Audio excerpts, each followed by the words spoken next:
Els encensers són recipients per cremar encens que s'utilitzen en determinades celebracions religioses.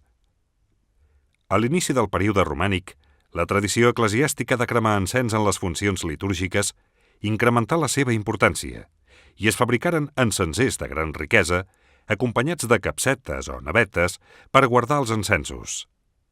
Aquestes formes de les indústries sumptuàries adoptaren generalment dues tipologies, una de totalment esfèrica i una altra amb la caldereta tradicional circular i la coberta en forma de torre, continuant amb dues, amb el sistema de cadenes de sustentació integrades en un agafador superior a manera d'una gran argolla articulada.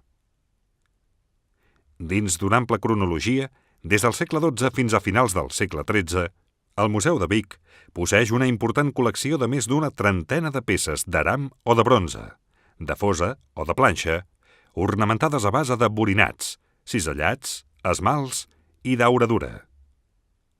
Unes mostren relacions formals amb les pautes de fabricació renanes i mosanes, i d'altres amb els productes de Llemotges, a l'Aquitània.